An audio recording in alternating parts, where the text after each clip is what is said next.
देखो, आप बहुत देर से बैठे हो और मैं समझता हूं जितनी बातें सभी मेरे से पूर्व वक्ताओं ने बताई, हर समस्या उठाई और हर हकीकत से आपको वाकिफ किया। मैं समझता हूं ये उठाते ना उठाते, पर आप स्वयं समझते हैं, आप खुद तोल के देखते हैं भाई कौन सी सरकार ने आपका भला किया, कौन सी ने नहीं किया, इस सरकार ने क्या किया। 9 साल से सरकार है, आज बीजेपी जेजेपी की और पहले बीजेपी की हरियाणा में। और फरीदाबाद, देखिए फरीदाबाद शहर पंडित जवाहरलाल नेहरू ने बसाया था और ये सोच के बसाया था कि हरियाणा का नहीं, देश का प्रथम इंडस्ट्रियल टाउन होगा, दिल्ली के नजदीक है, इसका पूरे इलाके का विकास होगा, फायदा होगा। लेकिन जैसे जैसे समय चला बहुत तेजी से विकास हुआ, लेकिन एक बीच में ऐसा भी समय आया कि फरीदाबाद को लोग फकीराबाद के नाम से कहने लग गए थे, क्यों पिछड़ गया था ये। उसके बाद हमारी सरकार आई, हमने प्रयास किया कि फरीदाबाद को फरीदाबाद बनाएं और इसको आगे लेके जाएं। जितनी बताई आपने, चाहे आप मेट्रो लगाओ, बाईपास लगाओ, मेडिकल कॉलेज लगाओ, जितने भी हैं सब बताएं, हमारे समय में एक काम हुआ।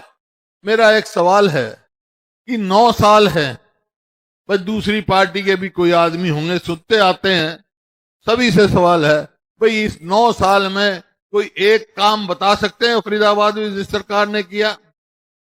1 इंच मेट्रो बढ़ाई हो, एक पोल मेट्रो का लगाया हो, और कोई ऐसा कार्य किया हो?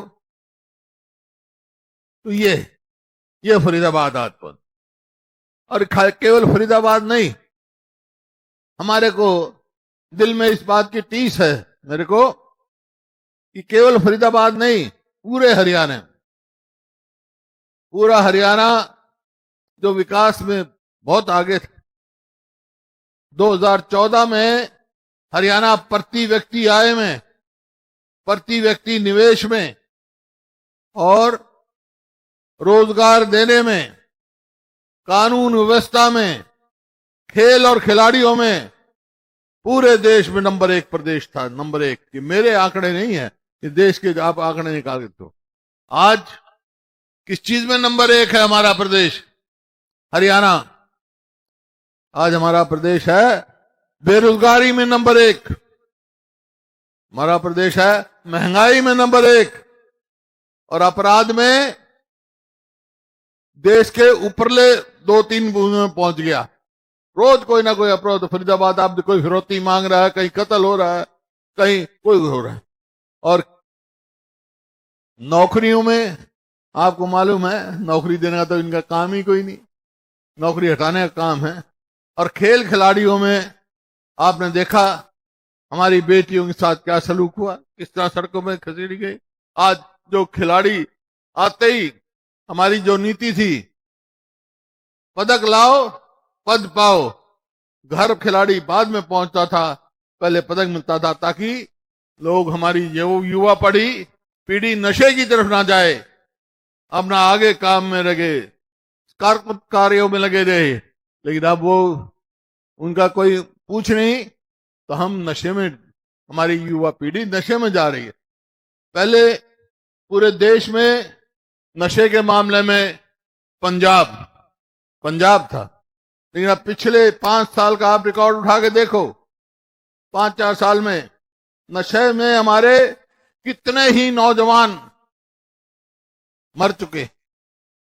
सबसे ज्यादा देश में हरियाणा में सबसे ज्यादा नशे से मौतें हुई हैं। अकेले सिरसा जिले में कितने हुई हैं, रिकॉर्ड देखो आप। तो कहां है? ना विकास है, ना नौकरी है। नई नई स्कीम लाते हैं, कभी कहेंगे परिवार पहचान पत्र, कभी प्रॉपर्टी आईटी, कभी मेरा फसल मेरा ब्यौरा। ये क्या काम है भाई? और उसके जरिए क्या करेंगे? परिवार पहचान पत्र के जरिए तो राशन कार्ड काट देंगे, पेंशन कार्ड देंगे बुजुर्गों की, और ऐसे सारे काम। फसल मेरा ब्यौरा में जो है, किसान का फसल खेत में पड़ी है, खेत अनाज, लेकिन मंडी में नहीं ला सकता, इंतजार देख रहा है कब मेरा फसल आएगा। ऐसी परिस्थिति बना दी। हरियाणा कहां से कहां पहुंच गया। बहुत तकलीफ होती है हमारे को जब आप स्वयं देख सकते हैं कहा क्या क्या किया हरियाणा में। आप अस्पतालों में चले जाओ तो वहां डॉक्टर नहीं है, स्कूल में चले जाओ तो मास्टर नहीं है, दफ्तरों में चले जाओ तो कर्मचारी नहीं है। सरकार का क्या काम भाई। सरकार का काम होता है स्वास्थ्य अच्छा रहे लोगों का, शिक्षा अच्छी मिले और सारे काम हो। तो यहां तो आप देख रहे हैं सब मामला उलट हो रहा है। फरीदाबाद में मैं हैरान हूं। अभी मेरे अजीज विजय बता रहे थे मेरे को कि 9 साल से जनसंख्या बढ़ रही है लेकिन कोई नया कॉलेज नहीं खुला है फरीदाबाद। जबकि हमारे समय में आप मेडिकल कॉलेज, यूनिवर्सिटी ये बनाने का काम किया इन्होंने, कहा। तो इस प्रकार से फरीदाबाद शहर को 5 तरफ से टोल लगता है। टोल लगाओ, टोल लगाओ, टोल लगाओ। अरे टोल तो एक लगा लो, टोल तो लगा लो लेकिन काम तो कर लो। तो ये फरीदाबाद की स्थिति हो गई है आपकी। आपका जो मेट्रो जहां छोड़ के गए थे वहीं छोड़ दिया। तो सरकार ने किया किसका। किसान के लिए कहा कि 2022 तक हम जो है किसान की आमदनी दुगनी कर देंगे। अरे किसान की आमदनी तो दुगनी नहीं हुई लेकिन लागत दुगनी से ज्यादा हो गई। खाद की कीमत, कीटनाशक दवाई की कीमत, डीजल की कीमत, पहले बोर्ड लगे होते थे। आप फरीदाबाद में जब दिल्ली से कोई आता था तो बोर्ड लगा होता था फरीदाबाद में कि हरियाणा में सबसे सस्ता डीजल, दिल्ली से सस्ता।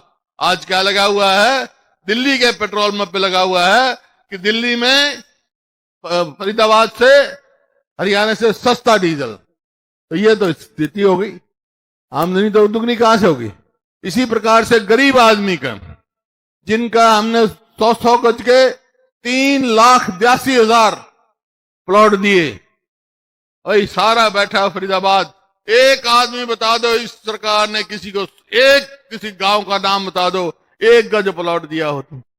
100 गज के प्लॉट दिए हमने। गरीब आदमी के बच्चों के लिए पढ़ाई के लिए स्कॉलरशिप पहले स्कूल से, पहली जमात से शुरू करी इन्होंने, उस बंद करने का उसका काम किया। अब कहते हैं राशन की बात। हमारे समय में 35 किलो राशन मिलता था, जैसे बताया 1 रुपए, 7 मिट्टी का तेल, चीनी और चीजें मिलती थी। आज क्या मिलता भाई। आज तो एक और काम, अजीब सरकार, ऐसी सरकार नहीं देखी। आज क्या कर रहे हैं कि जो राशन कार्ड कटवाएगा, शिकायत लगाएगा, उसको 500 रुपए इनाम देंगे हम। ये इनकी पॉलिसी है। अभी परसों अखबार में पढ़ा था मैं। अरे बनाने का काम है, काटने का काम है। तो ये स्थिति है आपकी। क्या वायदा इन्होंने किया, क्या नहीं किया, मेरे को कहने की जरूरत नहीं, लेकिन मेरे को तकलीफ है कि हरियाणा फिसल गया अपनी जगह से। बेरोजगारी में फरीदाबाद सबसे ज्यादा नंबर 1 है, हरियाणा नंबर 1 है। हरियाणा में फरीदाबाद, क्योंकि यहाँ की छोटी छोटी इंडस्ट्री बंद हो गई। बेरोजगारी में सबसे ज्यादा यहाँ फरीदाबाद में, सारे आंकड़े देख रहा था। तो अब सवाल ये है आपके सामने, आपने इनका देख लिया, हमारा भी समय देख लिया, तोलना आपने।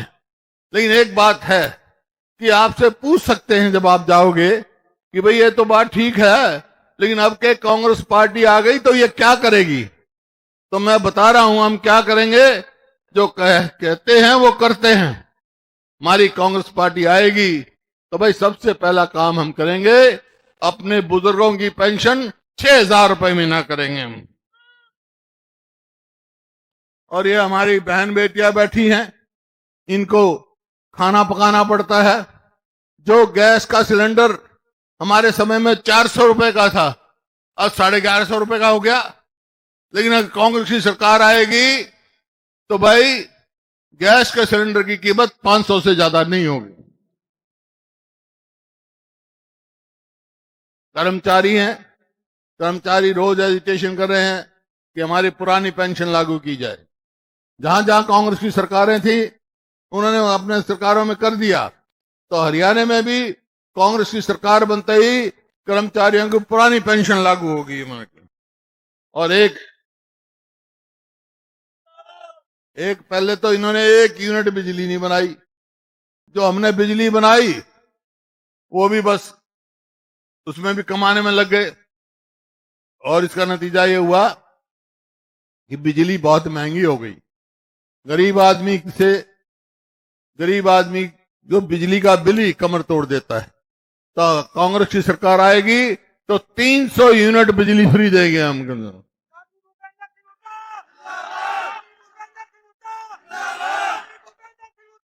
इसी प्रकार से जो 100 गज के प्लॉट थे, वो जो स्कीम इन्होंने बंद कर दी, वो फिर से शुरू करेंगे और गरीब आदमी के लिए मकानों का काम बनाने का काम करेंगे, आगे बढ़ेंगे। और ये टोल का तमाशा जो हो रहा है फरीदाबाद, ये टोल भाई 5-5 टोल नहीं लगेंगे। 2005 में बना तो कई जगह लगा हुआ था, पहले से कुरुक्षेत्र में था, हमने दिया कि भाई ठीक है, जितना बर्दाश्त हो उसका उतना करो। इधर से आएगा उस पे भी टोल, इधर से आएगा उधर से भी टोल, उधर से जाएगा उस पे भी टोल, टोल ही टोल है यहाँ पर। और मेट्रो जहां हम छोड़ के गए थे, एक पोल नहीं लगाया। तो भाई अगर कांग्रेस की सरकार आएगी तो आज कह रहा हूं आपको, जो हमारी स्कीम थी, पहले रोड बनाई फरीदाबाद और गुड़गांव की, और हमारी सरकार आएगी तो भाई ये मेट्रो आपकी पलवल तक और इधर गुड़गांव तक जाएगी, गुड़गांव तक जाएगी। तो आज आप सबके सामने है ये बात है। ये सरकार, इस सरकार से हर वर्ग विमुख हो गया। आज सवेरे जब ये हो रहा था तो मैंने टेलीफोन किया ललित नागर जी को, हमारे साथी हैं, इतनी मेहनत करते हैं यहाँ। मैं कहा भाई क्या पोजीशन है? 10:30 बजे तक तो बारिश हो रही थी यहाँ पे। फिर इनका आया कि आप आ जाओ जल्दी से, भर गए। मैं कहा इतनी जल्दी कैसे भर गए, अभी तो बारिश हो रही थी। लेकिन मैं यहाँ आया तो खचाखच मेरा, इतनी बारिश में, सर्दी में ये इतने लोग आए हैं, तो ये क्या संकेत दे रहे हैं? क्या संकेत है भाई? वो देखी मैंने, मतलब देखा ना, अग्नि परीक्षा भी देख ली हमने भाई, रैलियां करी, अगली परीक्षा भी देखी, खूब गर्मी में भी देखी हमने, सर्दी में भी देखी, ये बारिश परीक्षा यहां देख ली है हमने। तो जब ये लोग इस परीक्षा में जा रहे हैं तो क्या संकेत है? ये एक साफ संकेत है कि हरियाणा में आने वाली सरकार कांग्रेस पार्टी की होगी। ये साथ आज से संकेत जन संदेश लेके जा रहा हूं। और फरीदाबाद से आवाज उठी है, पूरे प्रदेश में जाएगी।